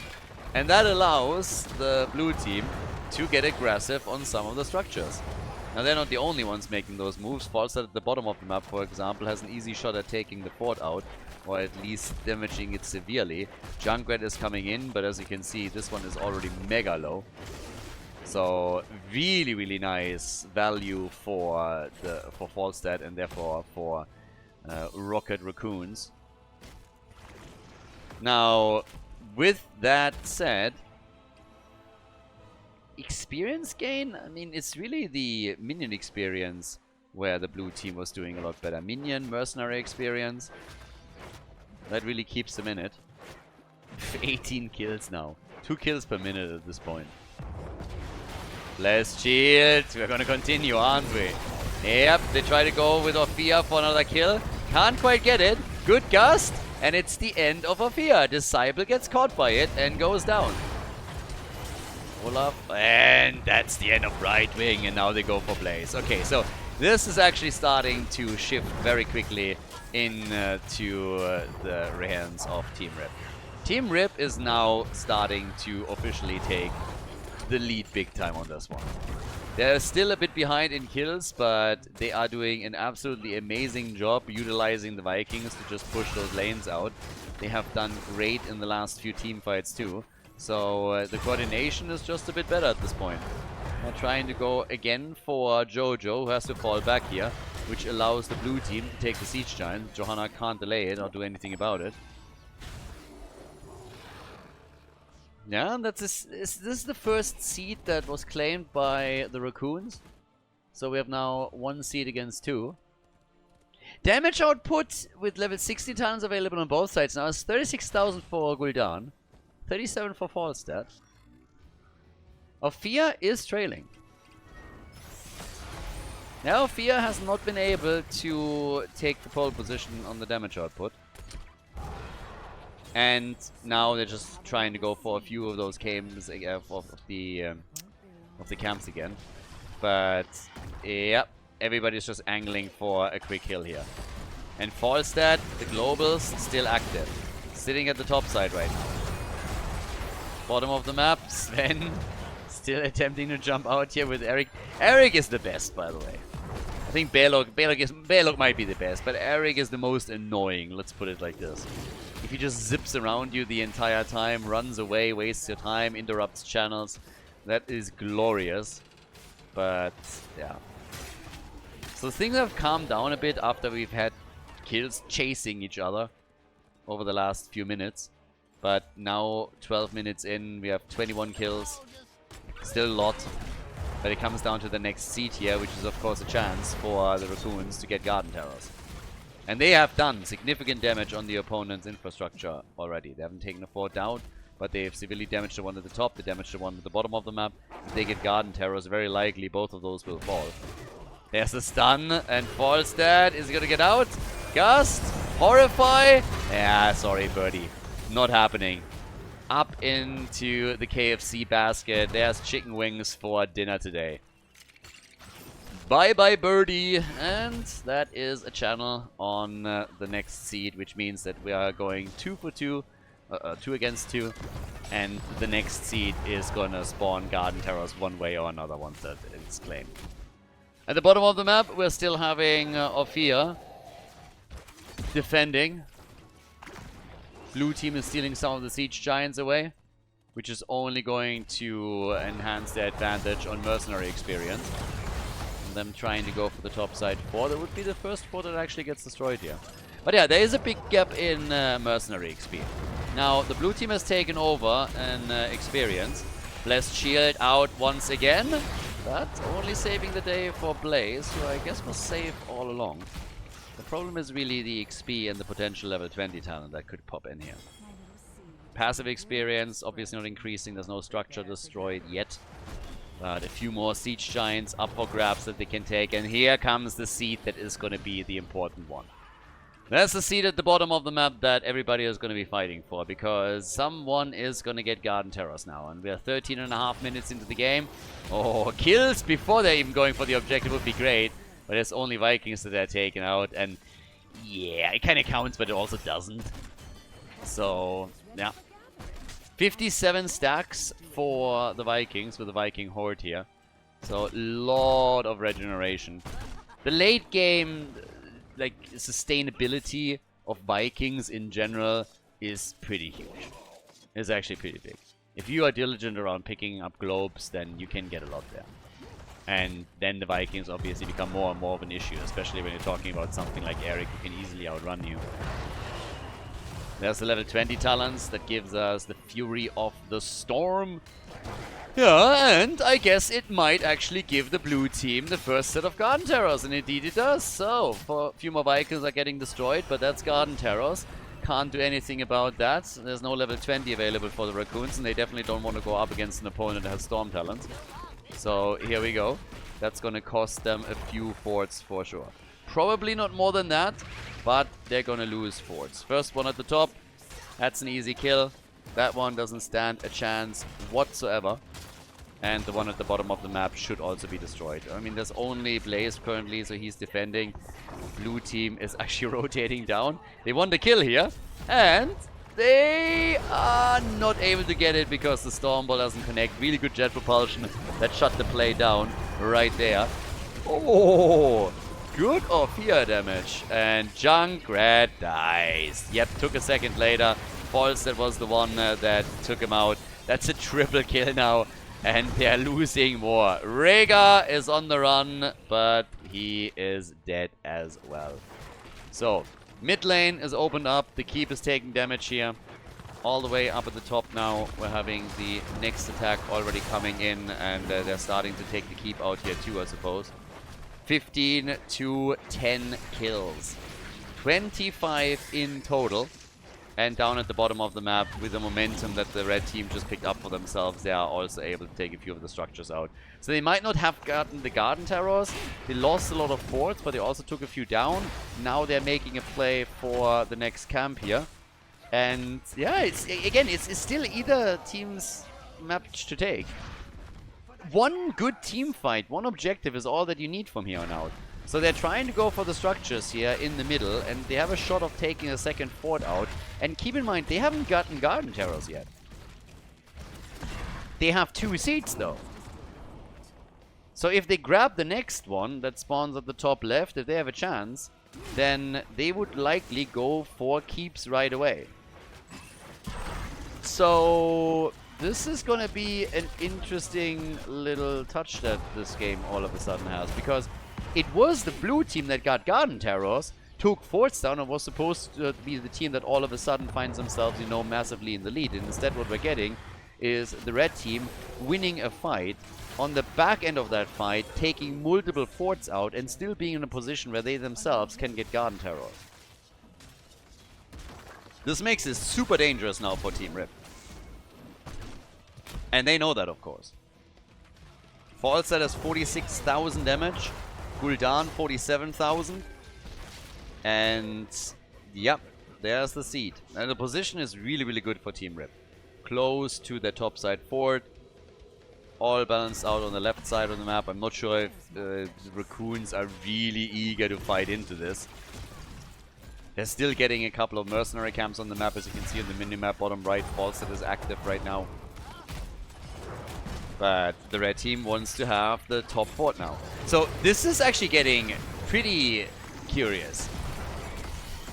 And we have gotten for Falstad Epic Mount. So he's all about mobility, about utility, and then eats the Stormbolt like a champ, but still survives through it. Balog is already down. They went for Olaf for just a moment here, and they want this. Gast is already used. Here come the grenades, and yeah, they can't claim it. Good Iron Skin from Joanna. Perfectly timed. anticipating the Stormbolt, obviously. And now, while the seed is claimed, they are going and steal some Siege Giants away. So yeah, Siege Giants are taken. Level 22. We are 18 minutes in now. So, yeah, off we go. We got Mirrodin going deep. They're really invading the enemy's territory a lot. We've just seen it from the red team. We're seeing it from the blue team now too. They are at each other's throat here. Everybody's looking for a kill. You have Falstad sitting on the side lanes time and time again. The Vikings are trying to push right now. And here comes the Gust against Gul'dan. Falstad eats the Stormbolt. Can he survive? Gul'dan won't. Or will he? Falstad is able to get out. It's Orphea that is in trouble, and she dies. Gul'dan somehow made it, which is insane. And what we're getting instead is the red team on the run. Red team initiated all of this. They wanted to get the kills here. Now they're on the run, and there's the momentum for the blue team. They're hoping to get a kill against Johanna, but yeah, it doesn't look likely. Falstad, though, he moved in and just simply dropped Junkrat. Came in, flanked, took Junkrat out, and now it's 4 versus 4 on the map. It's insane. This entire series is just crazy. Back and forth, back and forth. One team wins a map, then the other one counters. Kill after kill. A team is in the lead, and just 10 seconds later, one play ruins all the advantages that they have, and they find themselves getting steamrolled in the fight. But here's the seed. This is the 4th seed in a row now, taken by Team Rip. Playing the Vikings here obviously gives them a bit of an advantage when it comes to just simple control. But Joe makes the engage. Falstad is fine. Gul'dan. And the playmaker move against the bird eliminates Falstad. Team Rip with momentum. They got 2 of the last 2 seeds. Have a chance at another set of Garden Terrors. The next seed is going to be the 5th one. Once more. So one team is going to grab it. But who's it going to be? Level 23 right now. Level 23 for now. Well, with that, we're having the next camp taken. And obviously on the damage numbers, right now Orphea has taken over for the red team. 57,000. Krankle is dead. That's what you get for not picking Avatar. Here come the Vikings. Another stun. And Rhaegar, Gul'dan, they're all gonna die. I'm telling you, it's always back and forth. Every time a team wins a fight, you can be guaranteed that the opponent is gonna win the next one. That's basically a 5-man team wipe here. And it's just insane. 4 heroes are dead. All the Vikings have been destroyed. Junkrat is the only survivor. The seed spawns at the top, so technically they can try and go for the seed here. By the way, topside keep will likely fall if nobody takes care of it. But I think they want to go for game. They're gonna try and go for the keep in the game. I don't know if they can. What's the timer? We have 17 seconds for Mirrodin. They are a little bit low here. Junkrat can still try and defend. They want to end it now. They want to end it now and risk it here. Do they have the damage output? Yes, they do. I mean, it really looks good. They have... It's easy. 12 kills to 21. Guys, this is game. Rocket Raccoons, they are moving on to the grand final, and Team Rip drops down into the losers bracket. GG, well played.